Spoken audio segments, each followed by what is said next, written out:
Eu venho de uma família muito humilde. A minha mãe e o meu pai vieram de Minas Gerais, sonhando com uma terra prometida, uma terra encantada, cheia de riquezas, no ciclo da madeira.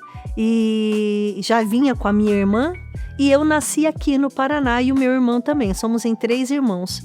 E nós, numa família onde a base de valores, de princípios, de amor, de respeito, de trabalho, sempre foi fundamental para que a gente pudesse crescer alicerçados num compromisso com esse coletivo. Mesmo com muitas dificuldades, mesmo muito pobres, a gente caminhava muito unidos e numa força de querer vencer. Então, a questão da leitura, do estudo, mesmo meu pai sendo um homem semi-analfabeto, ele fazia questão de nos contar muitas histórias, ele tinha muito a questão da musicalidade, ele trazia para nós a música raiz. Então era muito bom conviver nesse ambiente de uma mãe brava, de uma mãe severa, de uma mãe que exigia muito dos filhos, mas ao mesmo tempo estava muito presente. Eu nasci aqui em Camorão, fui viver na Klabin, que é uma comunidade perto de Luisiânia, é uma serraria, e sem muitas oportunidades de curso, sem muita possibilidades de entretenimento, mas tinha tudo que uma comunidade saudável tinha. Bons vizinhos, tinha a igreja, tinha a escola, tinha o mercado, e ali a gente cresceu. Depois, mais tarde, a gente veio para Campo Mourão, fui estudar no Colégio Dom Bosco, conheci ali pessoas maravilhosas como a professora Hermínia, que foi uma professora fundamental na minha vida, porque quando eu vim pro Dom Bosco, o Dom Bosco para mim era uma escola de alta elite, porque eu era uma menininha que não tinha calçado para ir para a escola, né? Mesmo na Klabin, mesmo na serraria, meus pais tinham o seu salário, mas claro que eram as prioridades, né? Que era comer e morar. E essa questão aí das roupas, assim, a gente ganhava muita coisa, isso era maravilhoso e eu me contentava e eu era muito feliz com isso, né? Mas quando a gente chegou, eu já mocinha lá no Colégio Dom Bosco, claro que eu queria uma vida mais apresentável, né? Eu queria chegar com mais imponência, afinal de contas eu já era uma adolescente.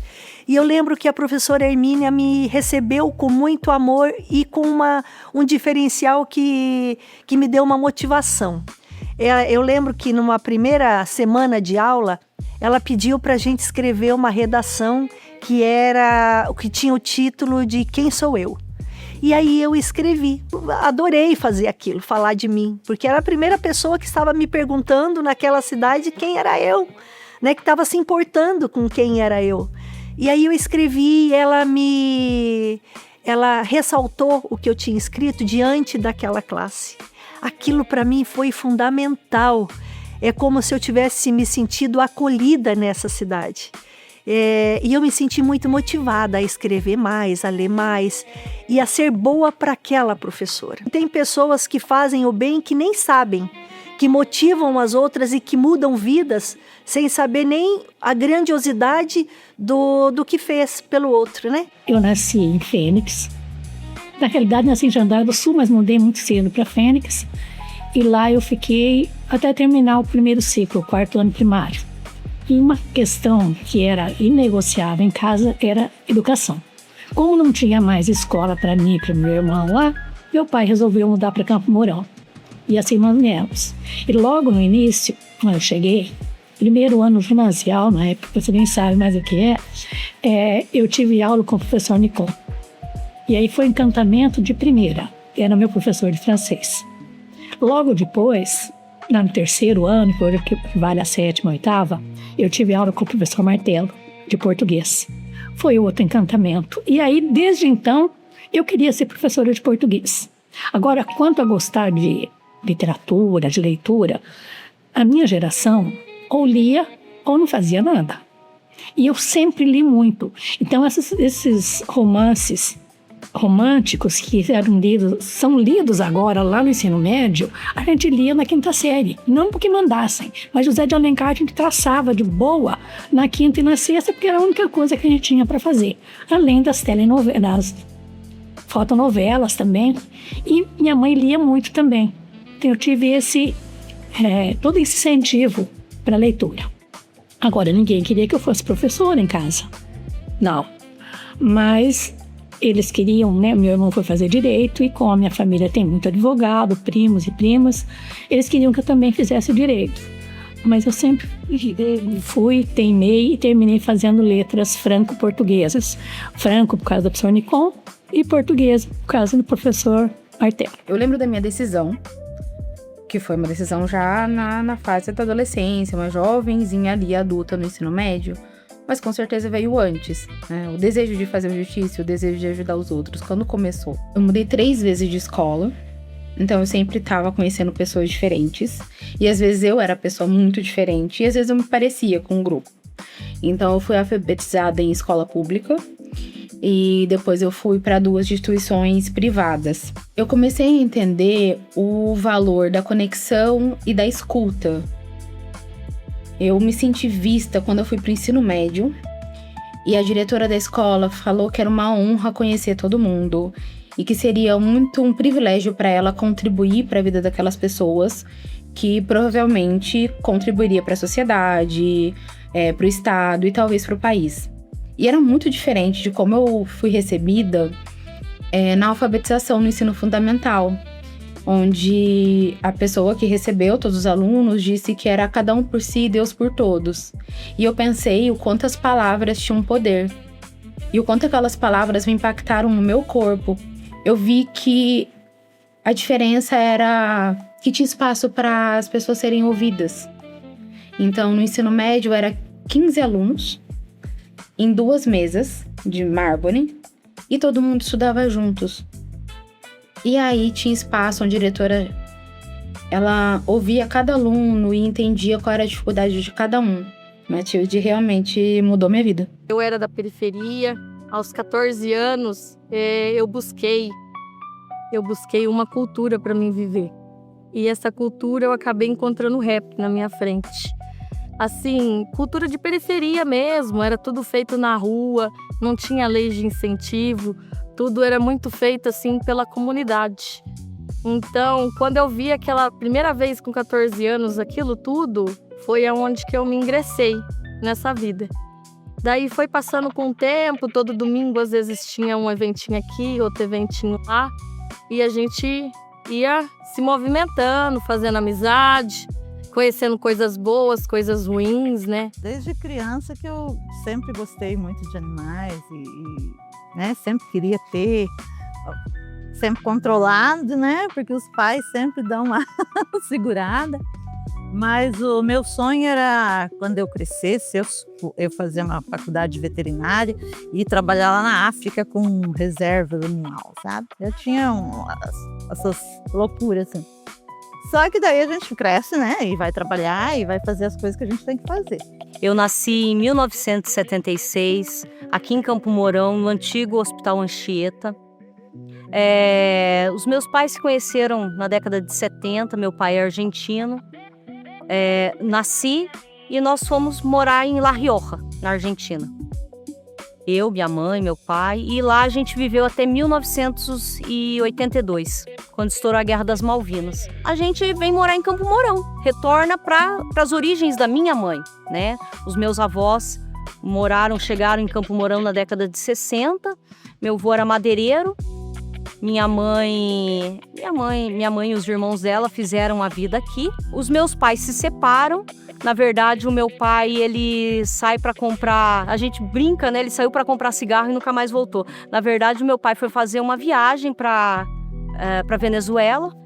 Naquela época, em 82, é óbvio, não tinha computador, não tinha WhatsApp, não tinha internet. Simplesmente ele falou para minha mãe: eu vou para Venezuela, vou me estabelecer lá em Caracas e volto daqui 40 dias para buscar você e a Ninha. Ninha era eu, né? E nunca mais voltou. Então deu 40 dias, deu 60 dias, deu 70 dias. Minha mãe fez um interurbano para Venezuela, né, para Caracas, ligou pro hotel da Venezuela e perguntou: o Arnaldo não tá aí? Aí eles falaram: olha, ele saiu, ele atravessou a rua para ir na padaria, na frente do hotel, tomar um café, que ele gostava de tomar café ali com o pessoal da padaria. e não voltou mais. Ele está desaparecido. Foi difícil. Minha mãe era uma mãe solo, que tinha 2 empregos. Trabalhava de dia na floricultura, fazia marmita, fez de tudo. Em 1995 ele aparece. Ele liga para minha casa e fala, toca lá o telefone, né? Eu atendo, Floricultura Recanto das Flores. Aí ele fala, olha, meu amor, como estás? É tu padre que está falando? E eu desligo, eu falo, meu Deus, estão passando trote. Aí, né? Telefone fixo, né? Coisa que nem existe mais. Alô? Olha, meu amor, é tu padre que está falando? Arnaldo Espíndola, é tu padre que está falando? Eu desligo de novo. Eu falo, mãe, tem alguém passando trote na gente. Aí ela atende. Alô, Floricultura? Arnaldo? Ele aparece depois de 15 anos, quase 20 anos, ele aparece como se nada tivesse acontecido. Aí eu falo, pai, onde é que você estava? Eu já era uma moça já, né? Então eu viajei para Guatemala, sofri um acidente lá, uma coisa assim absurda, fora da caixa. Eu estudando ali perto de casa, eu morava ali na floricultura da Avenida Guerê, estudava no Marechal Rondon, 2 quadras ali de casa. E eu vejo todo o trabalho da minha mãe, trabalhando com aquela floricultura 24 horas, era 24 horas a floricultura. A minha avó fazendo marmita. Então sempre eram nós 3. Então era uma junção de mulheres ali, né? A minha avó era uma mulher separada também, a minha mãe separada do meu pai. E aí eu passo no vestibular de Direito. Desde que eu era pequena, eu gostava muito de fazer apresentações para a família. Então eu, junto com uma prima, que tem a idade bem semelhante à minha, a gente se reunia, aí a gente criava apresentações, obrigava os familiares a irem assistir, a gente já era empreendedora, porque além de obrigar eles, a gente cobrava ingresso ainda. Mas isso com uns 6, 7, 8 anos de idade.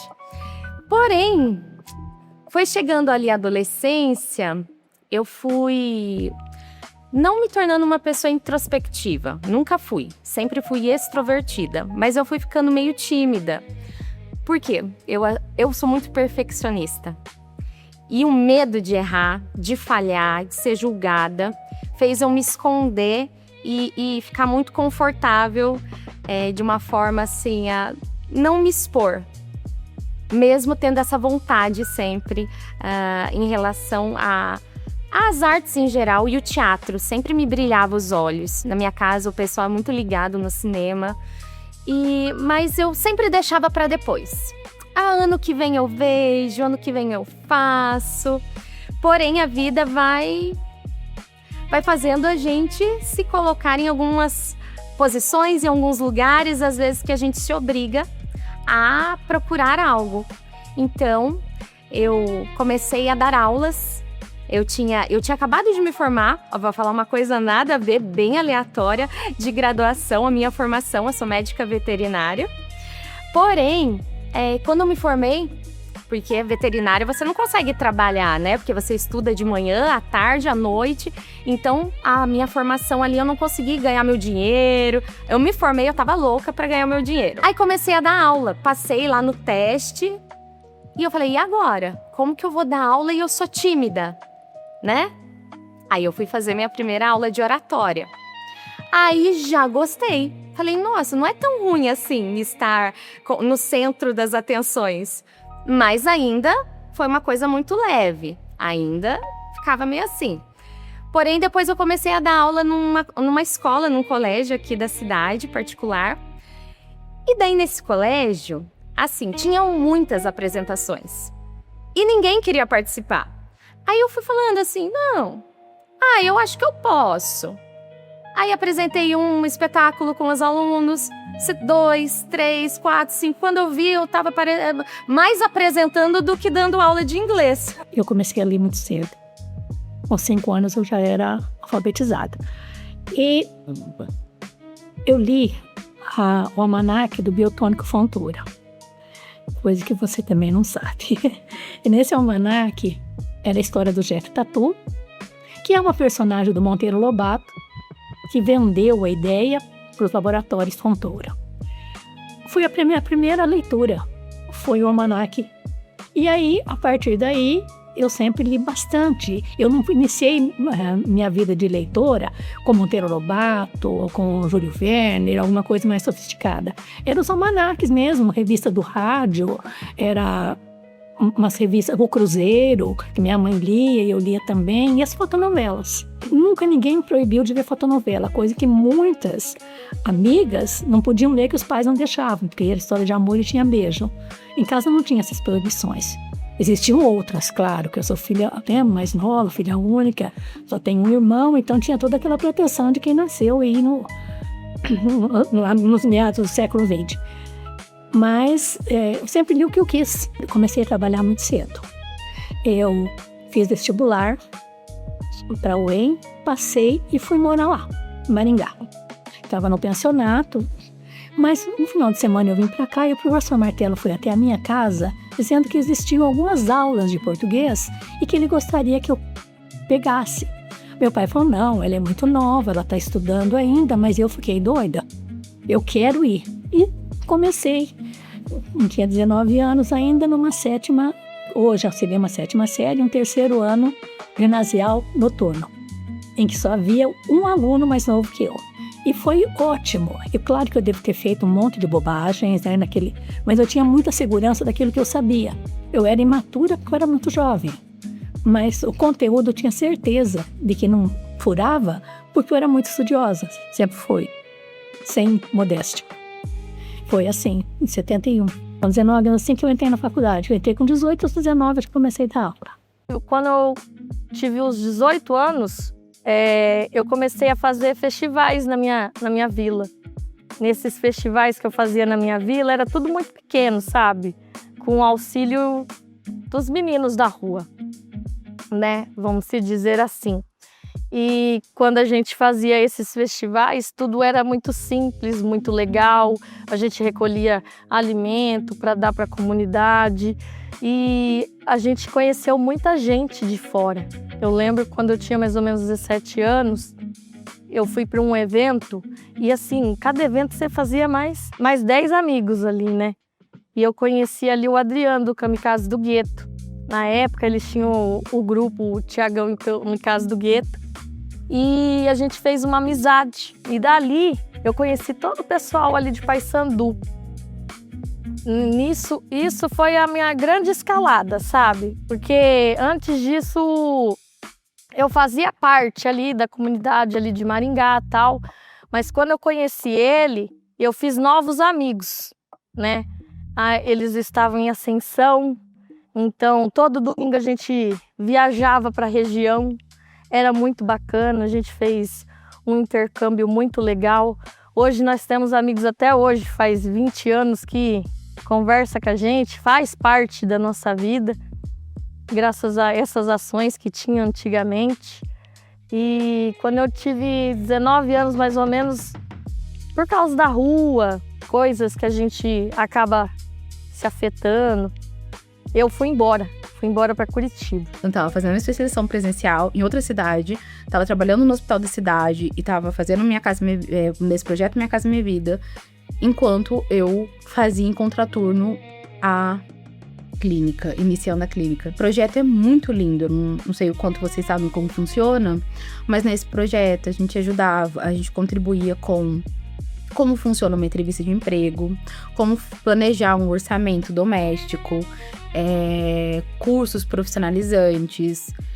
Um engenheiro civil ia lá até cada casa explicar como funcionava a estrutura daquela casa, onde ficavam as colunas, como era uma casa. Um engenheiro ambiental ia lá explicar a formação do solo e como eles poderiam usar da melhor forma possível. Então, fazer horta, cuidar das plantas. Então, um trabalho muito, muito lindo mesmo. Foi transformador para mim, porque também até então eu não sabia como era. Eu sabia da parte que entregava-se casas para pessoas que estavam ali naquela faixa de renda específica, mas eu não sabia desse trabalho, todo o apoio, então foi gratificante, eu fiquei muito feliz de participar mesmo, transformou minha vida. Fui para a faculdade fazer letras, né, para a FECILCAN, na época, hoje é Unespar, fiz letras, com professores maravilhosos também. Lá conheci a professora Hilda. A minha mãe fazia letras também no mesmo período, né, ali um pouquinho antes de mim. mais me motivou, sim, a minha mãe, ela é uma figura que merece todo o destaque na minha história, porque por mais que nós tínhamos uma situação difícil, ela trabalhava de ponto a ponto em Campo Mourão, ia e voltava de bicicleta, à noite fazia faculdade, ela fez o Mobral para conseguir dar aula, os mais antigos, né, da minha época vão saber o que é isso, né, o estudo para os adultos, e era tão interessante porque muitas vezes ela tinha que levar o meu irmão, e ela ia de bicicleta com meu irmão. Então era assim, uma história que eu não poderia pensar em viver diferente a não ser acreditando na força do meu trabalho e do meu propósito. Comecei a fazer o curso de teatro com o Carlos Soares, e o Carlos Soares também foi muito imprescindível na minha vida. Me mostrou as minhas habilidades como atriz, como diretora, e também como instrutora de artes plásticas. Aí ele me convidou para trabalhar na Casa da Cultura. Comecei lá como instrutora de artes plásticas, depois mais tarde fui coordenadora do Centro Juvenil de Artes Plásticas, que daí passamos para Centro de Criatividade, porque abrangia muito mais do que artes visuais, e era muito legal lá porque nos permitia brincar, e eu era uma criança ali com 17, 18 anos, e eu era uma criança brincando com tudo, com todas aquelas descobertas, e sempre fui muito estudiosa. Sempre gostei do inusitado, do novo, de descobrir algo que eu não tinha visto nos livros ainda, que eu pudesse escrever, que eu pudesse montar, que eu pudesse pintar, que eu pudesse moldar. Lembro uma coisa muito especial que aconteceu na época em que eu fazia teatro. A gente participava de festivais, uma turma muito legal, uma turma mais velha que eu, isso me ajudou muito também a elevar um pouquinho até a minha forma de ver o mundo. E o Carlos um dia falou: Edilane, olha, agora é a sua hora de dirigir. Eu falei: poxa, mas eu gosto tanto de atuar, eu gosto tanto de estar no palco, eu gosto tanto que você me dirige. Ele falou: pois é, mas agora chegou o momento de você dar o próximo passo. Eu falei: caramba, então vamos lá, vamos dirigir, né? E aí comecei a dirigir um grupo que nasceu no Centro Juvenil de Artes Plásticas e que realmente também me ensinou muito, porque eu tive que estudar, tive que buscar formas, tive que ler muito para entender para que linguagem eu iria, né? E foi muito empírico todo esse momento. Com 26 anos, eu fui fazer minha primeira aula de teatro. Eu obriguei uma amiga minha a ir comigo, de tão envergonhada que eu tava. Aí a gente tem as best friends, a Gegezinha, minha amiga, eu falei: Gê, vamos? Daí ela falou: mas eu não quero fazer teatro, eu não tenho vontade. Eu falei: não, você não tá entendendo. É só pra ir no primeiro dia, pra eu ver que tipo de gente que faz aula de teatro. Será que eu vou gostar? Vou me sentir bem? E daí ela foi comigo, também é outra pessoa que até hoje eu falo: você também é culpada que você foi comigo no primeiro dia. Ela nunca mais voltou, realmente o negócio dela era outro. E eu, pelo contrário, nunca mais parei de fazer teatro, desde aquele dia. Depois que eu casei, separei, que eu comecei a morar sozinha, eu comecei a interagir mais com essa causa animal, né? A gente começava a fazer os resgates, né? Fazer resgate de um aqui, machucado, outro ali. E depois, mais tarde, a gente começou a se envolver com a associação da cidade, né? Com a associação protetora. Eu, a minha filha, a Elvira, a Helena, a Merlin, o pessoal que agora tem ONGs, né? Então a gente ia para a praça ajudar naqueles adotes que tinha na praça. O pessoal levava os cachorros do canil para adotar. Cada um saía com um debaixo do braço, né? Porque você levava lá, nem todo mundo era adotado, e aí você via aqueles lá, coitadinhos, assim, no canto, ficavam com dó, levava para casa. E depois disso a gente foi se engajando e aparecia estamos com um gatinho aqui abandonado, você ia lá, pegava. Estamos com um cachorro aqui abandonado, você ia lá, pegava, né? E nessa época eu morava ali perto do Parque do Lago. Então ali mesmo na minha casa, eu cheguei a ter 30 gatos e 12 cachorros por aí. Todos assim, abandonados, que iam chegando ou que abandonavam lá na porta de casa, né? E foi nessa época que eu comecei a pensar em montar um abrigo. Me interesso pela área de família, né? E eu venho assim, eu estudo na faculdade, eu me deparo lá com o Código Civil, que quando eu fazia direito na década de 90, o que estava em vigor no Brasil era o Código Civil de 1916. Então eu estudo termos lá. O homem como cabeça do casal, né? Estava em vigor isso. Nós tínhamos algumas leis no direito que elas estavam em desuso, mas estavam ali no Código Civil de 1916. O homem era o cabeça do casal. A mulher ainda precisava, se o homem não concordasse que ela trabalhasse fora, ela tinha que pedir autorização para o marido. Não estava em uso, mas ainda havia o Estatuto da Mulher Casada. Então eu venho dessa geração. Os anos 90 é ainda marcado dessa transição. Levando-se em consideração que a Constituição é de 1988 e eu estou na década de 90 fazendo direito, ainda tem aquelas transições de leis, onde ainda o divórcio é coisa muito nova, né? A lei do divórcio é de 77. Então eu tô estudando isso, ainda uma lei muito arcaica, né? Porque o novo Código Civil que nós temos agora é de 2002. Então eu faço faculdade na década de 90, eu estou estudando o Código Civil de 1916. Então certas práticas ainda, eu lembro que na faculdade um professor falando, olha, está em desuso, mas está aqui no Código Civil. Se o marido perceber que a mulher foi deflorada, ele pode devolver a mulher. Saio da faculdade de Direito, vou trabalhar numa advocacia. E em 2004, um pouco antes, acho que em 2001, 2002, surge uma eleição do Conselho Tutelar. Eu não me elejo, fico na suplência. Quando em meados de 2004, uma das conselheiras passa num concurso e eu assumo no lugar dela. Eu me deparo com situações onde meninas e adolescentes, crianças e adolescentes são vítimas de abuso sexual, estupro, né, violência doméstica e familiar, espancamentos.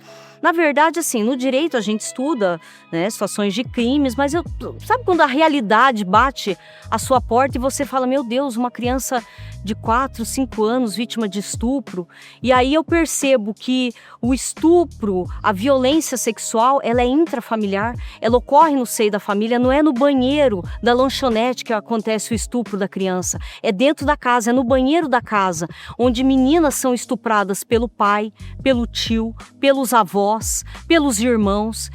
E um dia eu conversando com uma conselheira, eu falei, mas meu Deus, isso é normal? Ela falou, tem muito estupro, tem muita situação de estupro, tem muita situação de violência doméstica que beira a tortura. E eu também estou nessa fase de transição de lei. O Estatuto da Criança e do Adolescente, ele era muito novo. 2004, 2005, ele só tinha 15 anos, né? O Estatuto da Criança e do Adolescente passou por diversas transformações. E eu continuei no estadual por um tempo.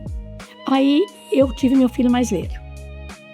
Parei um tempo e logo em seguida eu tive outro menino, um ano depois, e tive uma menina. Então foram os 3. E só quando a minha filha, a mais nova, foi para a escola aos 2 anos, eu me senti completamente perdida em casa e eu resolvi voltar. Meu pai não queria que eu voltasse, meu marido não queria que eu voltasse porque eu tinha que cuidar das crianças, mas eu nunca fui um animal doméstico. Então eles foram para a escola e eu disse que eu ia pegar umas aulinhas só, assim, uma substituição aqui, outra ali. No entanto, fiquei sempre fechado, as aulas sempre com o número fechado, e aí retomei. E aí só parei quando me aposentei mesmo. O CB já foi um colégio em que eu passei muito tempo. Eu achava que era meio móvel, sabe, do colégio. E como eu disse, eu entrei no projeto. Antes de existir CB, o meu nome já estava como professora de português. Nós começamos lá onde foi um antigo laboratório do Dr. Wilson. E viemos para cá. Eu gostei muito de trabalhar no CBJA. Claro que a gente não está romantizando a profissão, que tudo foi lindo. Teve estresse, teve dias mais difíceis. Aqui no CBJA é um lugar em que a gente acolhe aqueles que por algum motivo se perderam. Ou motivo de trabalho, ou casamento, ou por não ter escola próxima. Hoje está mais difícil, mas já existiu. O pai não deixa estudar, o pai não deixa sair, o marido proíbe, e depois a vida vai caminhando e vão percebendo que precisa. E outros alunos novos, recém-saídos da adolescência, eles vêm para cá porque o único lugar seria o último reduto de acolhimento, porque não se adapta, porque não dá certo, porque não gosta de estudar, vem para cá e termina ficando. É importantíssimo uma escola de jovens e adultos, é muito importante, sem falar nas relações sociais que nessa escola se tem, sabe, na conversa, não é nada distante. Os professores estão dispostos a resgatar aqueles que se perderam no caminho. É primordial. Sem educação não tem. Não existe possibilidade de pensar numa sociedade igualitária, uma sociedade que entenda o próximo, que seja minimamente aceitável sem a educação. É primordial. Não tem como. Não tem para onde correr. Ainda que a educação nem sempre seja valorizada. O processo de desvalorização é muito grande, nós não recebemos, ainda falo no presente histórico, tá? Muitas cobranças, os professores recebem cobrança demais e retorno de menos. Então os professores, principalmente da escola pública, vivem sempre no fio da navalha. Não sei para que escola eu vou, não sei se vai ter aula, não sei para onde que eu devo correr, e as cobranças vêm assim infinitas. Nesses 50 anos de sala de professores, eu trabalhei com muita gente, mas só algumas permanecem. Eu sempre gostei de estudar, mas teve um período que eu não pude. Daí eu demorei e tal, e quando eu passei no vestibular, eu não me lembro a minha idade, mas eu já assim, tinha mais de 30, já tinha até a Vanessa. E fui fazer letras, e a Hermínia foi minha professora. E adorava, assim, as aulas dela, sabe? Parece que não sei, eu ouvia aquilo, ficava admirada. Daí ela falava, no livro, tal página, estava isso. E eu falava, meu Deus, essa mulher não sabe a página. Daí eu pegava o livro, olhava lá. Tava lá na página que a Hermínia falou, né? Então eu fiquei, eu quero ser professora mesmo de língua portuguesa, estou no lugar certo, né? Daí ela ensinava com exemplo, com ética, assim, e eu fui cada vez admirando mais. Daí no final da faculdade ela escolheu acho que 5 ou 6 alunas para fazer estágio na minha turma do estadual. E entre essas 5 ou 6 alunos eu estava, né? Nossa, eu cheguei em casa, daí nesse pôr do céu a Hermínia me escolheu para fazer estágio lá, né? E eu fiquei encantada. Daí passou um tempo, me formei e fui trabalhar no Santa Cruz. Fui convidada para trabalhar lá por conta do meu estágio de língua inglesa, mas eu não aceitei língua inglesa, eu queria língua portuguesa e eles me ofereceram. Passou um tempo, quem vai trabalhar no Santa Cruz? A Hermínia. Daí nós ficávamos na sala, né, os professores, nós conversávamos, tocava bolacha e tal. De repente, assim, uma coisa assim, rara, né? A nossa amizade nasceu. Eu saio da UEM, venho para Campo Mourão com aula, encontro a Hermínia no Dom Bosco, em 84, e parece assim que foi, acho que pela seriedade dela, e eu também muito assim, parece que o santinho aí se deu certo. Ela me acolheu bem, porque, né, eu estava chegando no Dom Bosco e ela já estava. E daí surge essa amizade que alguém, acho que foi você mesmo que disse um dia, que você não precisa estar grudada uma na outra e nem na casa uma da outra para saber qual é a verdadeira amiga. Então, ainda que a gente fique muito na casa uma da outra. Fazendo bolacha. Fazendo bolacha. E daí surge essa amizade, ela vem para o Santa Cruz com um projeto de abrir o ensino médio, né? No projeto, ela chega no projeto e eu chego um ano depois a Santa Cruz. Em 96 eu chego no Santa Cruz e ela me acolhe bem. Aí a partir daí, um dia o Valdir, que é um professor de matemática, falou: o que você está fazendo no meio dessas 3 que são só língua portuguesa? E eu estava perdida, era a Natália. Era a Natália, mas a gente foi tão cúmplice uma da outra, assim, que a amizade surgiu de um jeito que hoje eu vou falar para você. A gente não conversa todo dia, mas através de um ou do outro a gente sabe o que está acontecendo com a outra. E ali nós temos um cuidado, é aquilo que a Hermínia falou. É um grupo de amigas que não se encontra. E quando a gente marca um encontro, que uma falta, a gente fica muito brava, porque a gente quer a presença dela. Fiquei muito doente e os médicos falaram que eu tinha hepatite B. E fazia tratamento, não sarava. E minha mãe sempre, como foi professora, ela me buscou e falou, vamos fazer o tratamento em Maringá, né? Chegando ali em Maringá, o médico falou, você não está grávida? Eu falei assim, não, porque eu tenho um problema ginecológico que eu não poderia engravidar mais, né? Então eles falaram pra mim pra mim fazer lá o exame pra descobrir se era realmente verdade. Aí eu tava esperando meu filho mais velho, o Fábio, e foi o que acarretou a minha volta pra Maringá. Aí fui trabalhar, cuidar do meu filho, acabei me envolvendo com o Godines, da Atitude Consciente. Aí passaram aí 2 anos, a gente casou, sempre trabalhando com rap, fazendo cultura, né? Mas só que chegou uma hora que a gente falou assim, olha, o seu rap tá dando certo, você não pode parar, mas eu preciso trabalhar. Porque não existia lei de incentivo para nos ajudar. Não tinha Tinha, mas era muito pouco, assim, fazer um eventinho fechado, era muito pouco.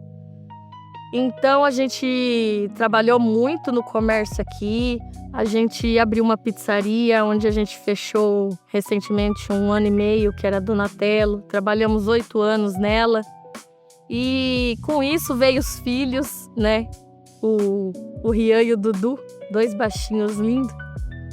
E eu peguei e falei, Deus, me mostra um caminho novamente. Eu continuava fazendo produção ali para Atitude Consciente, mas eu nem sabia qual era a minha função, porque eu gostava de fazer. Eu só ia lá, fazia acontecer, sabe? Então eu tinha pizzaria, fazia produção para ele, continuava fazendo. Por um tempo eu ia para Maringá fazer algum festivalzinho, alguma coisa, mas muito pouco. Meu foco foi mais profissionalmente aqui, né? Para ajudar a minha família. Aí, quando foi 2 anos atrás,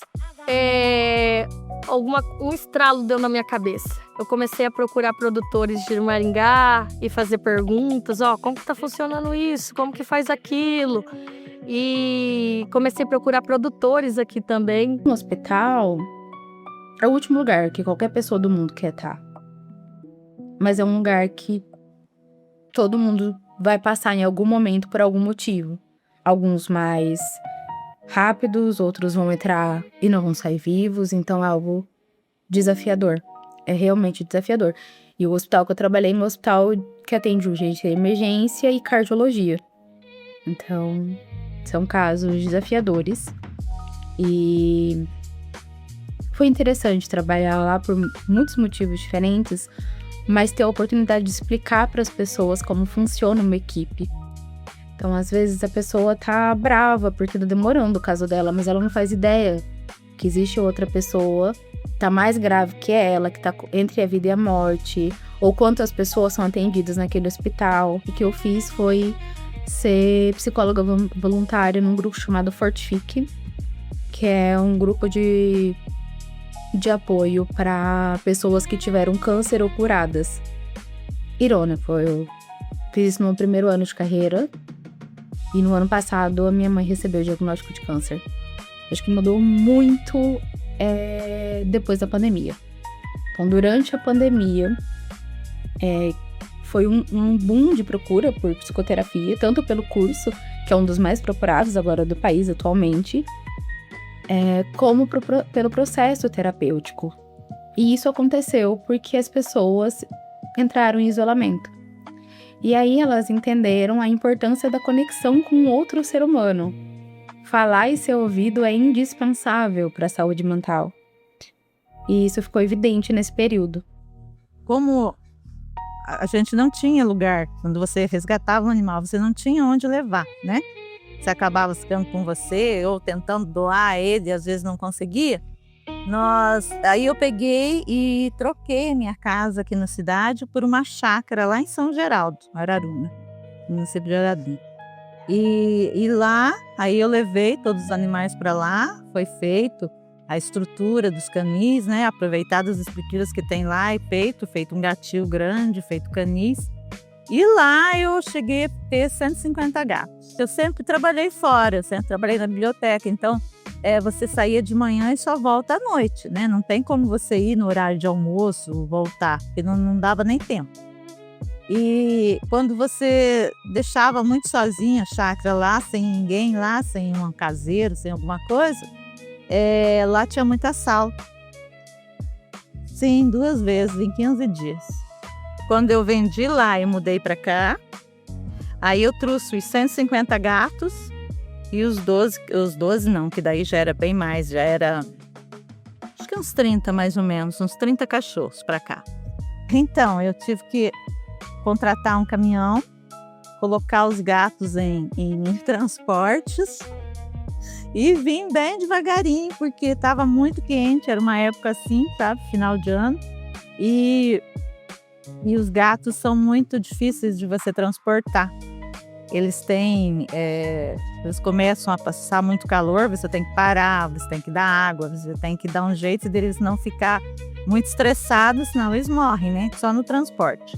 Aí consegui trazer para cá, e daí os cachorros é mais fácil, né? Os cachorros você coloca dentro de um furgãozinho e vem e tudo bem. Só que daí aqui aumentou, né? Agora eu tô com 50 cachorros, eu tava com 75 cachorros e 150 gatos. Mas daí os gatos, como já estavam velhinhos e devido às doenças que tem no gatil, né, que um passa para o outro, então agora eu estou com bem pouquinhos gatos. Sabe? Quando eu fui convidada para ser secretária de Cultura, num momento complicado da gestão pública cultural na cidade, foi muito bacana porque eu já tinha tido um preparo enquanto agente cultural. Então o meu olhar era daquela fazedora e não só da gestora, era daquela pessoa que estava no dia a dia com as pessoas e sabendo das necessidades, tanto no consumo, na produção. Olhando para a nossa comunidade, eu ainda jovem, eu queria fazer muitas coisas, mesmo porque eu sabia que eu não queria ficar lá para sempre. Porque eu sempre fui de viver coisas diferentes e querer fazer diferente o tempo todo e fazer o novo e experimentar. E foi muito legal porque eu olhei para aquela comunidade e falei, poxa, a gente precisa mexer em tudo. A gente tem aí 3 anos que era, porque eu fui convidada já no 2º ano. A gente tem pouco tempo para realizar tudo que tem na minha cabeça. Então, vamos organizar um grupo que realmente pense junto. Porque uma coisa que eu acredito também que seja da minha personalidade é o coletivo. Eu não acredito que a gente faça nada importante sozinho. E tem um pensador que eu gosto muito, que é o Viktor Frankl, que ele diz assim, que quando você tem um porquê, você é capaz de enfrentar qualquer como. Eu tinha um porquê, eu sabia que eu queria melhorar a minha comunidade, que eu queria construir algo, construir um legado, construir uma atmosfera de crescimento para a minha cidade ser tão importante quanto as outras cidades. Tinha uma ligação muito próxima com vários grupos, com a cultura popular, com o pessoal das folias de reis, da capoeira, do movimento hip hop, da mesma forma na cultura erudita, o pessoal do coral, com o corpo de baile, com o pessoal que sonhava na mesma altura que eu. A gente queria ter a primeira ópera do interior do Paraná. Nós queríamos ter um corpo de baile na altura do Balé Teatro Guaíra. Nós sonhávamos alto. E isso tudo me alimentou e me alicerçou para o que eu sou hoje. Porque foi um grupo de coordenadores, de agentes e gestores daquele momento, inclusive no governo estadual, no governo federal, que era muito de debates. Então nós tínhamos os fóruns de desenvolvimento que hoje não tem mais, e essa geração de vocês mais jovens tem que brigar por isso, por momentos de fala. Mas a gente briga muito por momentos de fala e esquece que é importante também aquela pessoa que escuta. Quando as pessoas chegam por aqui, no geral eu não sou a primeira pessoa que elas procuraram. Isso é interessante. No geral eu não sou a primeira psicóloga. E quando sou encaminhado por outros pacientes.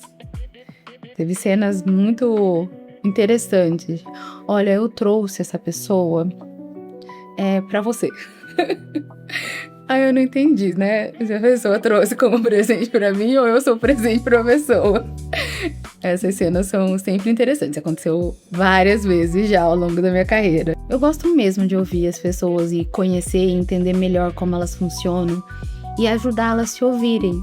Porque a solução não tá em mim, ou na psicoterapia, ou na psicologia. É reagrupar e reorganizar algo que é delas e que tá com elas. É uma cura através da linguagem. E é uma linguagem que não vai ser minha. Que a minha só serve pra mim. Então, a linguagem, o agrupamento de palavras daquela pessoa e que só serve pra ela mesma.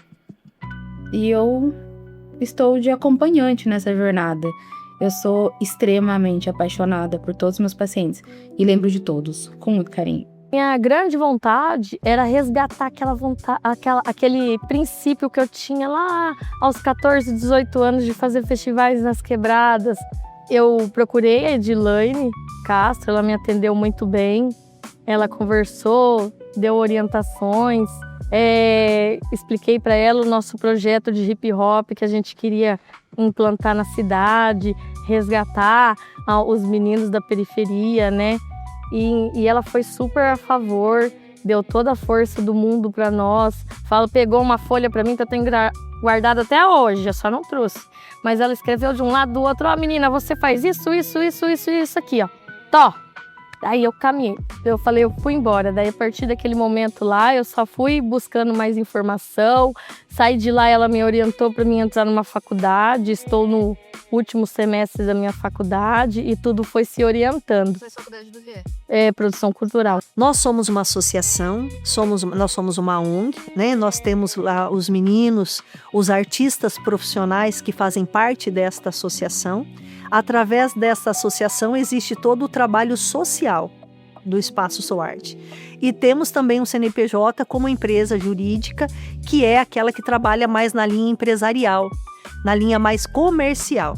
Então, dentro dessa atmosfera, nós desenvolvemos um modelo de negócios que atende necessidades do mercado, mas também atende a aqueles propósitos de vida que temos em forma de coletivo. Nós temos o Arte que Transforma e o Ser Arte no Perdoncini.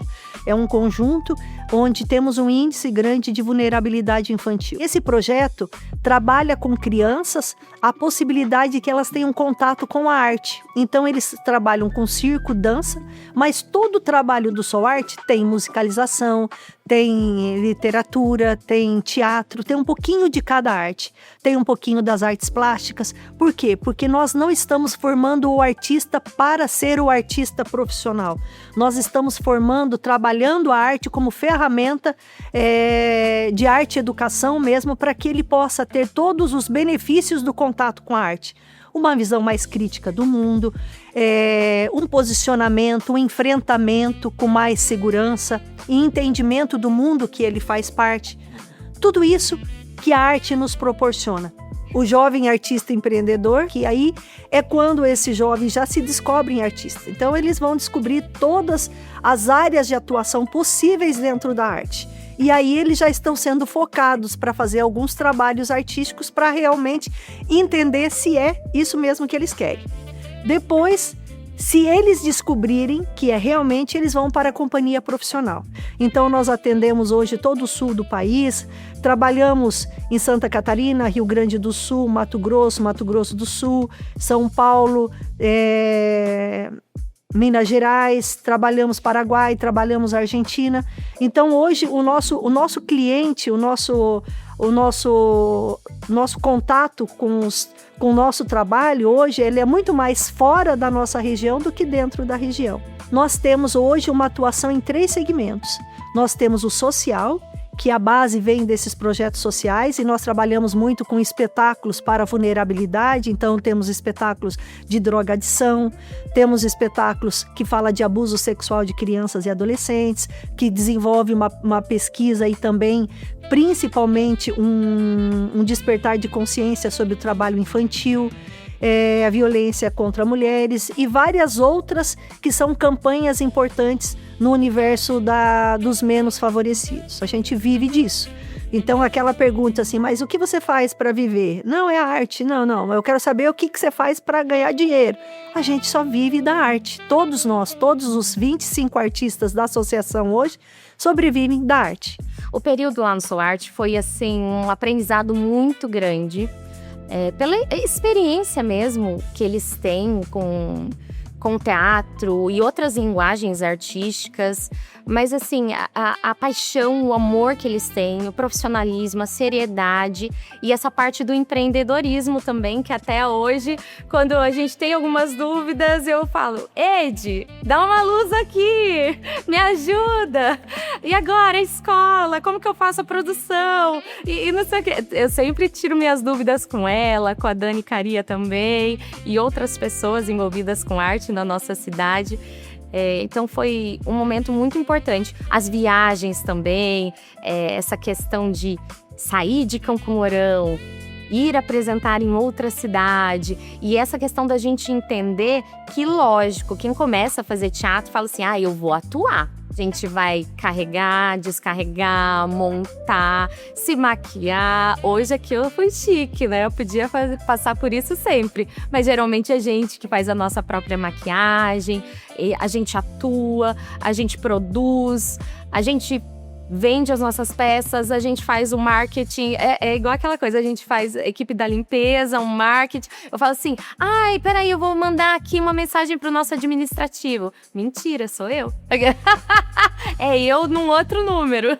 Então, assim, brincadeiras à parte, mas o Sou Arte, ele me mostrou muito disso, a realidade, e se era isso que eu queria, porque é uma ilusão muitas vezes. Você fala, eu vou só atuar. Não é. Você gosta mesmo disso? Então você tem que pôr a mão na massa e fazer de tudo. E quem sabe um dia, lá na frente, você poder realmente selecionar o que você gosta e quer fazer. No Sou Arte, uma peça que me marcou, que eu viajei com eles, eu acredito com uns 3, 4 anos, foi a peça que eu mais fiz com eles, foi O Segredo, o nome. E foi uma peça que mexeu muito comigo, porque falava a respeito do abuso e exploração sexual infantil. Então a gente viajava para as cidades vizinhas, fazendo essa conscientização em relação ao combate ao abuso e exploração sexual infantil. Então, além do próprio ensaio, ali a concepção da peça, fazer parte disso, a apresentação propriamente dita, mas o feedback das pessoas, depois as pessoas vinham falar com a gente a respeito do assunto, foi algo que me marcou muito, porque é uma temática muito delicada, mas também me trouxe essa questão do quanto a arte está nesse lugar também de conscientização, de trabalho social, de crítica, né? Tanto a comédia quanto o drama estão nesses lugares. E até hoje é uma das linguagens que a gente gosta aqui no Experimentos. A gente trabalha as críticas sociais, as temáticas que nós acreditamos ser relevantes para a nossa cidade ou para o nosso país, para o mundo. Como, por exemplo, a gente tem uma peça do Ser Flor ou Florescer que fala sobre vários tipos de violências que as mulheres sofrem. Então a gente tenta trazer essas temáticas para o nosso dia a dia, para a nossa sala de ensaio e para as pessoas mesmo, para que chegue até elas e a gente cumpra esse papel quanto artista. Eu estava fazendo mestrado na Unespar em 2022 e nós precisávamos apresentar um trabalho. A gente leva esse projeto de lei, né, de combate e enfrentamento à importunação sexual de mulheres em Campo Mourão. A gente leva para o Poder Executivo Municipal, ele fala, né, o prefeito, fala, olha, gostei, vou apresentar como projeto de lei na Câmara. E esse projeto de lei passa por unanimidade de votos na Câmara. Então ele tem essa lei, ela traz outras providências, né? Traz o Dia de Combate à Importunação Sexual de Mulheres, que é o dia 24 de setembro. E por que da lei? Um pouco antes, eu não sei se toda a população se recorda, nós tivemos alguns casos de importunação sexual em Campo Mourão. um homem que ficava se masturbando na frente das escolas, houve uma situação de ejaculação no ônibus. Sem falar que a mídia nacional estava trazendo muito isso, né? Nem tanto nessa época, meados de 2022, 2023, o Rio de Janeiro, por exemplo, criou os vagões rosa. Então, em determinados horários do dia, né, do pico, né, mulheres têm direito a vagões onde só mulheres entram. E aí a gente faz essa lei, é aprovada da Câmara de Vereadores, e aí cria-se o Dia de Combate à Importunação Sexual. Mas quando se fala em importunação sexual, não é só falar de importunação sexual. Ela cria brechas para falar do assédio sexual no ambiente de trabalho, do estupro, né? Fala-se de outros crimes sexuais. A Priscila Carneiro, ela entra como conselheira da mulher, como suplente de alguém que saiu. Ela entra pela administração pública, ela era uma conselheira Gov. A gente vai para a Câmara, no dia da votação, a gente leva cartazes, né? Já existia a campanha de combate à importunação sexual, mas não era uma lei. Então nós levamos cartazes, né? A gente panfleta na frente da Câmara de Vereadores, a gente faz uma panfletagem lá, nós fazemos panfletagem em bares.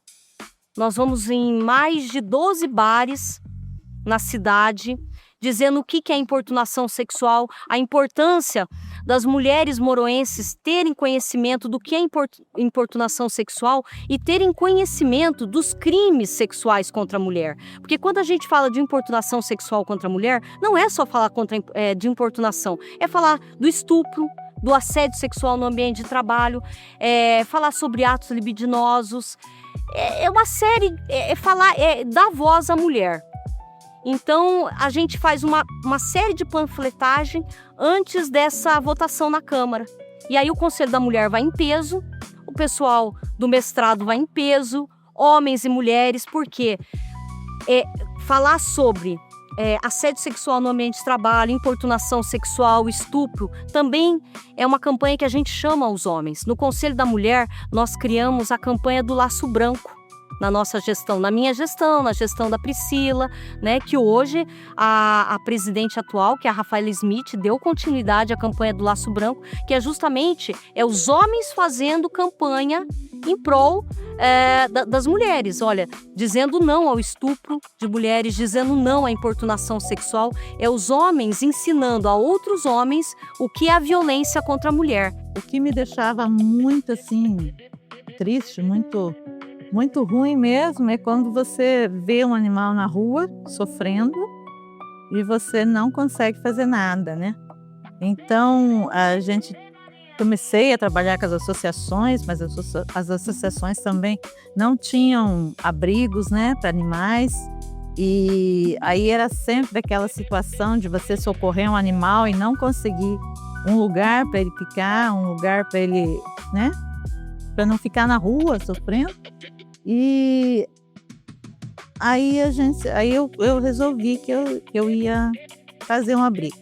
Olha, é de 4 a 5 mil por mês com os animais, só com os animais, né? Daí tem o carro que vive estragando, que já revele também.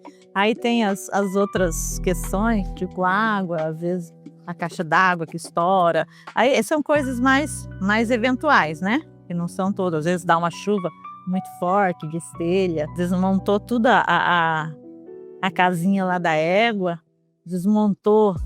Tem que mais guinha velha. Eu estou há 3 anos de me aposentar, né? Já fazem 20 anos que eu trabalho na biblioteca e já trabalhei em outros lugares antes. Então, agora faltam 3 anos para mim me aposentar da biblioteca. Das contações de história, de tudo. Hoje eu tenho a Associação ATC Cultural, que a gente conseguiu abrir há pouco tempo, mas que a gente faz ações aí há 2 anos, né? A gente é formado por... maioria da diretoria são MCs mais velhos da cidade, e a presidente sou eu e mais uma pedagoga. São 2 mulheres ali na presidência. E a gente trabalha nas periferias, né?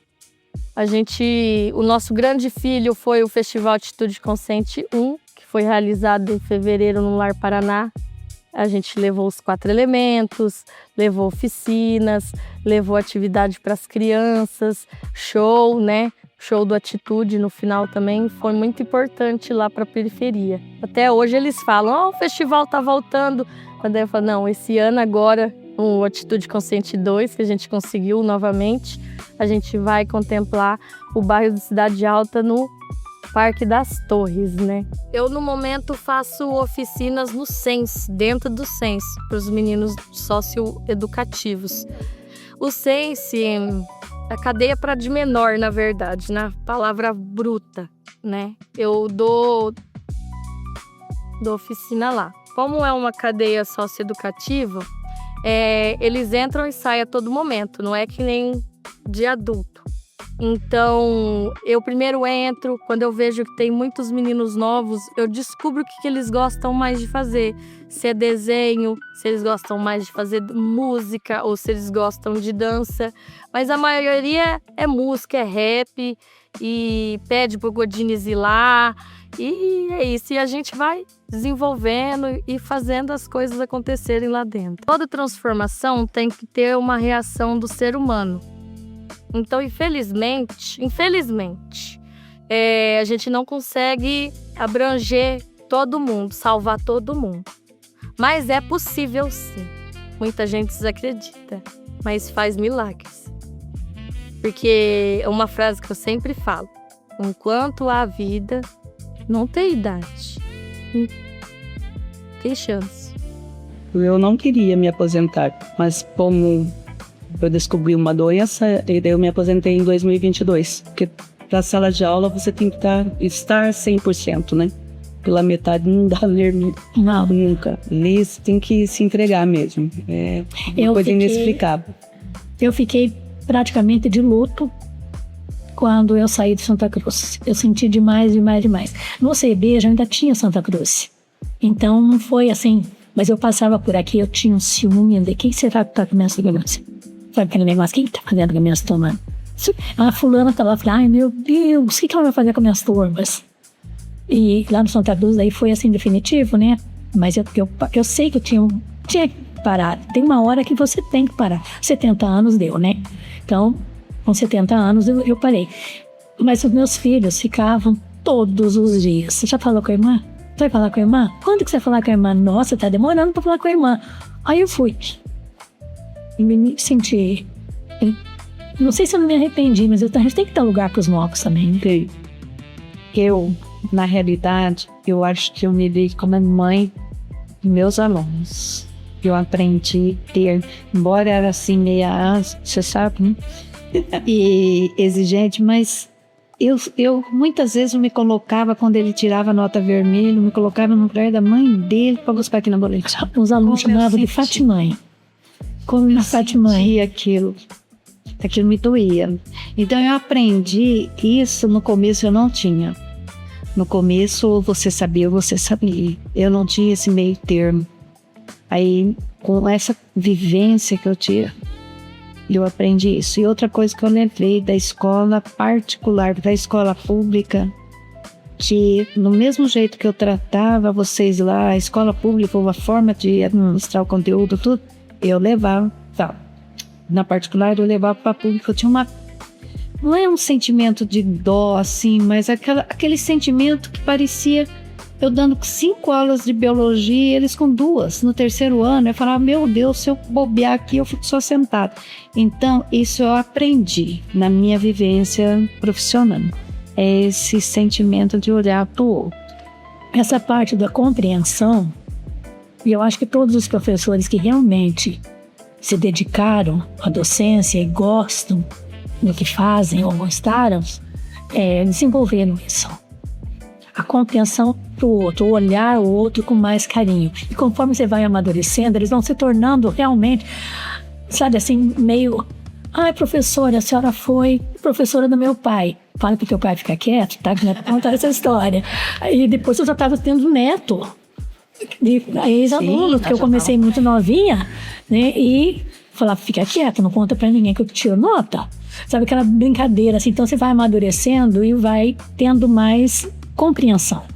Não levo tudo a ferro e fogo. O Grupo Experimentos de Teatro, então, ele vai fazer 14 anos, esse ano de 2026.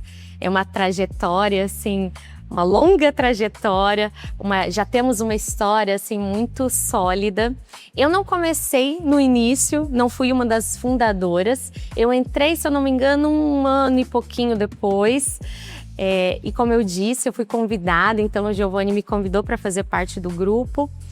E durante todos esses anos, a gente já teve elencos, assim, até de 7 pessoas. Aí teve momentos que teve 5, 3, 2. 2 foi o mínimo que teve, que foi eu e o Giovanni. Teve um momento que era só eu e ele. Aí a gente casou. Não, a gente já era casado antes, acho que por isso que a gente não desistiu. Ai, já foi nós 2, mas a gente nunca desistiu do nosso grupo. Mas assim, as pessoas iam... Porque todo mundo muito jovem, então as pessoas iam embora fazer faculdade, as pessoas conseguiam um emprego em outra cidade, ou ia acontecendo a vida, as pessoas não tinham mais como encaixar na rotina. Então, sabe, a vida flui, acontece. Mas eu e o Geu ali, firme e forte. E isso é legal também, porque deu a possibilidade da gente conhecer várias pessoas diferentes e ter essa convivência, porque um grupo de teatro é igual um casamento. Ali, eu e o Giovanni, a gente é casado, mas é como se a gente fosse casado com todo mundo, porque é assim, até amanhã! Aí eles falam, amanhã? O que tem amanhã? Ah, eu não sei, só sei que a gente vai se ver amanhã, que a gente sempre inventa alguma coisa para fazer. E tem muita coisa, é ensaio, é criação, igual eu falei pra vocês, é produção, é concepção, é venda. Então a gente se vê praticamente todo dia e a gente fala, é meio clichê, né? É uma família, uma família. Mas é uma família mesmo, porque a gente se vê todo dia, a gente se ama, mas tem horas que a gente quer se matar. Mas no outro dia já tá tudo bem, sabe, igual o irmão? No outro dia já tá tudo certo. E quando a gente fala, né, um dos outros, quando eu falo deles, é um carinho imenso, eu fico muito emocionada. Porque a formação de agora, que, vou falar o nominho deles, né? Então, o Giovanni Rodrigues, a Flávia Marcelino, que tá aqui do ladinho também. A Ana Paula Soares, o Leandro Alves e eu, né, Priscila Beatriz. Então, assim, teve um momento que só tava eu e o Geu, mas a gente continuou dando as aulas de teatro. Então, a Flavícia, a Fia, que é a Ana, o Fio, que é o Leandro, eles foram nossos alunos. Então, assim, quando você vai vendo o potencial das pessoas e vendo a vontade, o amor que eles tinham, porque não era só as aulas, eles iam, sabe, procurando mais e mais, e aquela sede. Eu quero ajudar nisso. Vocês vão viajar, eu quero ir junto. Qualquer coisa que precise, eu vou. Aí a gente foi identificando, a gente falou, cara... São pessoas que poderiam entrar para o nosso grupo. São pessoas, assim, para a gente, sabe, até dar uma fortalecida. E essa questão, porque você fala assim, mas vocês pensam em desistir? Não é fácil, não é uma vida fácil. A gente não pode romantizar. Tem momentos muito difíceis que a gente tem que fazer sacrifícios. Então, quando a gente identificou neles toda essa vontade e esse amor igual o nosso, foi um momento que a gente chamou eles para entrarem no grupo. Às vezes a gente quer se matar, igual eu falei, mas é porque eu amo muito cada um deles e fazer parte da história deles é muito... Nossa, eu penso às vezes, se eu não fiz nada certo na minha vida, pelo menos eu sei que eu fiz parte da história dessas pessoas tão incríveis, que eu amo tanto. Eu aceitei alguns supervisionandos recentemente. Então faz 2 anos que eu tenho aceitado. Não divulgo, mas aceito quem procura. Isso tá sendo muito interessante. Porque nunca foi um sonho. Mas tem sido um sonho construído aos poucos. E algo que eu quero ter é um clube do livro. Toda vez que eu leio alguma coisa interessante, e eu penso, nossa, isso é a cara de alguma pessoa X. Aí eu falo, oi, pessoa X, deixa eu olhar um negócio aqui que eu acho que você vai amar. E aí eu leio em voz alta. É um hábito. E por que eu tenho esse hábito? Porque o meu pai é analfabeto. Então, na minha casa, minha mãe, ela sempre leu tudo em voz alta. E é o normal. Então, automaticamente, eu também lia tudo e leio tudo em voz alta o tempo todo. É bobo que eu sonhasse com outra pessoa oferecendo aceitação e afirmação que eu mesma me negava, não é? esse foi o momento que a máxima, se você não se ama, não poderá amar mais ninguém, fez todo sentido. Eu acrescento, não espere receber de outra pessoa o amor que você não dá a si mesmo. Muitas vezes fui julgada por ser uma mulher solteira que não tive filhos e falavam, nossa, mas a senhora é conselheira tutelar, mas a senhora nem filho tem, como se eu fosse uma mulher pela metade. Uma mulher que não tive filhos, uma mulher que não fui casada, né? Agora, hoje vivo uma união estável, mas agora. Mas por muitos anos, a minha competência na infância e juventude foi questionada por não ser uma mulher mãe. Quis ser mãe, tive 2 abortos espontâneos, e aí hoje em dia, aos 50 anos, não posso mais ter filhos. Mas por muitas vezes me vi questionado, mas a senhora não é mãe? Como é que a senhora está falando isso para mim? Como se a minha competência dentro do direito da infância, dentro do direito de família, estivesse atrelada ao fato de eu não ter sido mãe. Então isso é uma coisa que me marcou muito. Hoje em dia não. Hoje em dia, trabalhando há mais de 25 anos dentro da infância, hoje em dia nunca mais escutei isso. Mas quando comecei lá nos primórdios, lá, o meu trabalho já foi questionado pelo fato de eu não ser mãe. E hoje eu amo isso que eu faço. Hoje eu acho que eu chego no ápice, assim, de trabalho dentro da infância. Coordenar uma instituição tão séria quanto é o Lar Miriam, que há mais de 35 anos trabalha no acolhimento da infância e juventude, na infância e... eu até me emociono, agora eu vou me emocionar.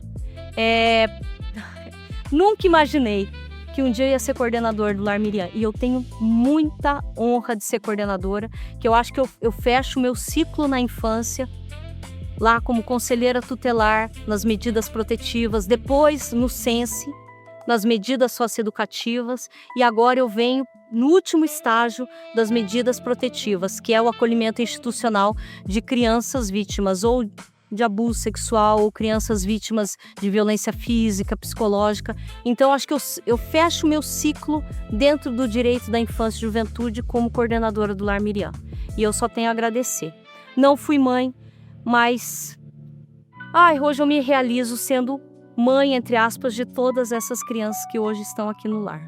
Todo dia que eu chego aqui no Lar Miriam, todo dia eu me refaço e cada dia mais feliz por estar junto com essas crianças. E queria falar que eu fui doutora Tiarita Gonzalez também, né? Que um dos momentos mais felizes da minha vida, quando eu não estava nem no Lar Miriam, nem no Conselho Tutelar, nem no SENSE, teve um período da minha vida, mais ou menos por 1 ano, que eu advogava, mas aos domingos eu era a doutora Tiarita Gonzalez, eu fazia parte do Diversão de Plantão, que são palhaços de hospital que vão até a Santa Casa para levar alegria, não só na pediatria, mas para todos os enfermos que estão ali. Agora a gente deu uma pausa, mas eu adorava ser doutora Tiarita, médica cubana. Então, olha como está, mi carinho, né? Ia com os niños de la Santa Casa, muita saudade. Essa primeira foto aqui é do Brute, um espetáculo atual que a gente tem. É um espetáculo que fala da temática do autismo, enfim, das crianças atípicas, é a Ana e o Leandro. Aqui nós temos já uma foto do Homem de Fábrica. Nessa época do Homem de Fábrica, o elenco tinha 7 pessoas, então um elenco assim gigantesco, era uma delícia nessa época também. Aqui em seguida a gente tem o Ser Flor, então com o elenco atual, né, a Ana, o Leandro, o Giovanni, Flávia e eu. Uma cena muito potente do espetáculo. Aqui é o Velho Relojoeiro, também uma outra formação do grupo. É um espetáculo que a gente fez por meio de um projeto também da Secretaria de Cultura. Na época eu não trabalhava lá. E um espetáculo que falava sobre o tempo, as percepções diferentes do tempo, como cada um utiliza o seu tempo. Muito, muito bacana. Ó, o Desmísera que eu falei pra vocês, nessa época eu tava grávida do Ravi, apresentação única. Eu tava ali com a barriguinha de 7 meses já, 7 para 8. Aqui uma intervenção que a gente fez numa apresentação de uma escola de música dos nossos amigos. E daí a gente novinho aqui, né? Eu, Giovanni, a Nai. Que delícia. Muito, muito bom poder lembrar, ter esses registros, essas memórias da nossa história. É importante a gente lembrar da nossa história, de onde a gente veio, todo o trajeto, o processo para onde a gente vai. Aqui, espetáculo O Beco, também com artistas convidados, a Ana, o Caian, e daí o Leandro e a Flávia. Um espetáculo de rua, potente também pra caramba, ó. Em breve voltaremos com O Beco. Aqui mais uma cena do Homem de Fábrica. Lindíssima. Aqui tem a Cássia, a Nay, a Arlete e o Geu. Novinho, novinho, novinho de tudo. Eles fizeram até na garagem da Câmara dos Vereadores esse espetáculo, em vários lugares. Foi revolucionário. Aqui um espetáculo que eu tenho muito carinho, o Sarau da Joaninha Uau. É só eu e a Ana em cena. Infanto-juvenil também, a gente fala sobre literatura, o amor pelas histórias, pelos livros, esse incentivo também. O Grupo Experimentos é muito ligado com a questão da literatura também. Aqui é o Gaiola, foi o último espetáculo, a Ana por meio de projeto também, um solo da Ana, muito potente, maravilhoso. Logo voltaremos com Gaiola também. Aqui um sarau. O Grupo Experimentos ama fazer sarau literário. Aqui na época, na biblioteca, o grupo foi contratado para fazer. Era um sarau Cora, Clarice e Cecília, as grandes escritoras brasileiras. Lindo, lindo. Aqui nosso amigo Josmar, a história da zoologia junto com o Giovanni. Texto, texto, texto. Nossa, essa apresentação era texto, hein? Admiro eles. Aqui, Os Fantasmas de Sônia, acredito que foi o primeiro espetáculo do Grupo Experimentos, eu ainda não estava, mas se não me fala a memória, se teve algum antes, mas esse foi o que eu conheci o Grupo Experimentos. Aqui a Arlete e o Giovanni como diretor, a primeira peça grande que ele dirigiu e está no coração dele. E aqui também o Lado Escuro do Muro, aqui todo um ar, assim, ouvindo Pink Floyd, tudo psicodélico. E o nosso amigo guitarrista, o Lucas, maravilhoso. Muitas memórias, histórias. A Câmara da Mulher é uma entidade ligada ao sistema FEComércio, a Federação do Comércio, que tem ali na sua hierarquia, aqui em Campo Mourão, o SESC, o SENAC e o Sindicato Empresarial como base de apoio. Então nós somos a irmãzinha mais nova de todo esse grupo aí, SESC, SENAC, Sindicato Empresarial, Sistema FEComércio. E esse trabalho é um trabalho muito importante criado pelo presidente Darcy Piana no estado do Paraná e conta hoje com 22 câmaras da mulher espalhadas por todo o nosso estado. Aqui em Campo Mourão nós somos uma das mais novas câmaras, uma das câmaras que foram criadas, mais nova não, uma das câmaras mais antigas, né? E tem um trabalho de muito respeito pela federação, justamente porque tem muitos projetos que visam esse olhar para a mulher, para o desenvolvimento da mulher. Não só o desenvolvimento econômico, o desenvolvimento financeiro, desenvolvimento de negócios, mas o desenvolvimento humano dessa mulher. A mulher como um ser completo, feliz e realizado. E então a Câmara da Mulher hoje, nós somos em 8 diretoras e cada diretora tem um grupo, um segmento de atuação. E esse segmento de atuação, elas trabalham com projetos, atividades e um grupo afim para a realização. Então, por exemplo, nós temos lá o trabalho de marketing e publicidade, que é a pasta da Érica, né? Nessa pasta, a Érica tem uma importância muito grande, não é só de dar visibilidade para as ações da Câmara. Aí, pela pasta dela, fica muito claro qual é o perfil do nosso trabalho. Ela poderia trabalhar como marketing, divulgação e publicidade só o que a Câmara da Mulher faz, mas é muito mais do que isso. Qual é o papel dela? Dar voz às mulheres, empoderar as mulheres, dar visibilidade às mulheres de negócio. Então, nós temos alguns projetos que fazem parte dessa diretoria. Como é, por exemplo, o Minuto Empreendedor, que é o Instagram da Câmara, que trabalha com mulheres que têm muito o que dizer, coisas importantes para falar. E nós produzimos vídeos que saem toda quarta-feira de manhã, um videozinho de uma mulher falando sobre algo importante que é dentro da nossa atmosfera de negócios e também necessidades de serem ditas, importante naquele momento. Então ela fala, a gente reproduz e passa para outras mulheres. Outro projeto é o CEMEG no Rádio, que não leva só as diretoras, levam todas as mulheres que quiserem ir no rádio, falar sobre a sua história de vida, falar sobre os seus negócios. Então aí mais ou menos dá para entender o perfil do nosso trabalho. E você é presidente? Eu sou a presidente. Então, por exemplo, os projetos sociais. Os projetos sociais nós temos o Pai Ideia. O que é o Pai Ideia? Dentro da cultura grega antiga, nós tínhamos um modelo de educação que era o Pai Ideia, destinado a preparar os meninos para assumir os negócios da família. Então tem os pedagogos que eram contratados para educar na matemática, na linguística, na política, esses meninos para que eles pudessem comandar os negócios da família, o dinheiro, as riquezas.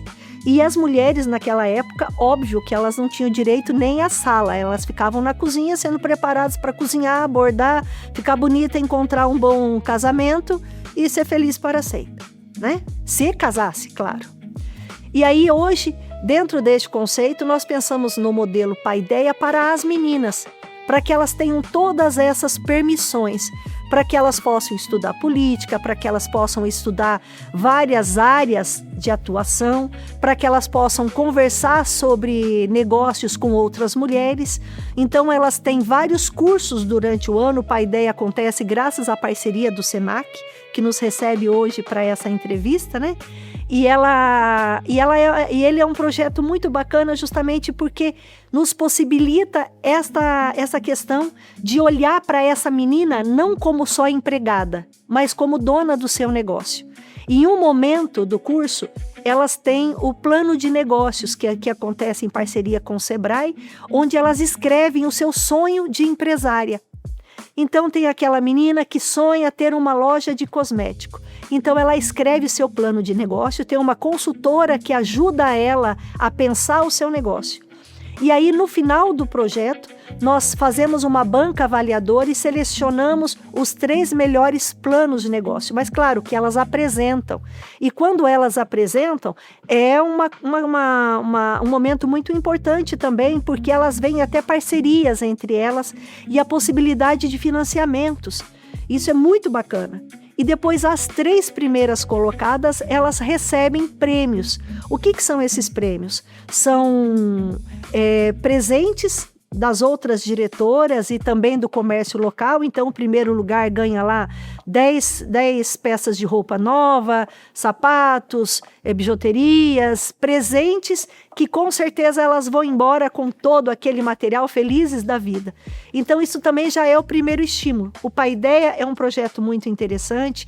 Também temos o Cores e Vida, Traços da Liberdade, que é um projeto criado para as mulheres que estão privadas de liberdade, que estão na delegacia, que estão presas, que estão na cadeia, mas que elas possam ter também uma forma de ter uma humanização, que elas tenham um olhar diferente sobre elas mesmas a partir da arte. Se você tem oportunidades de falar, é importante que você caminhe para um olhar mais coletivo e favorável para a construção de uma sociedade mais justa e igual. E eu olhava muito e entendia que as mulheres, elas precisam ser vistas de uma forma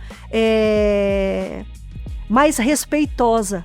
Porque por mais que nós temos, depois de tantas mulheres ícones da nossa história conquistando tanto espaço, nós ainda sofremos muitas vezes momentos que nós não somos acreditadas ou que nós precisamos reforçar o nosso discurso a partir de um discurso de um homem. E a gente tem esse pensamento de fazer crescer a nossa comunidade, onde a gente está inserido.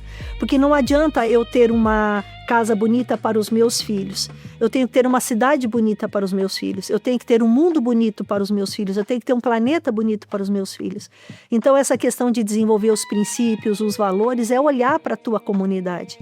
É olhar para o que você acredita e pensar o que eu posso fazer a mais.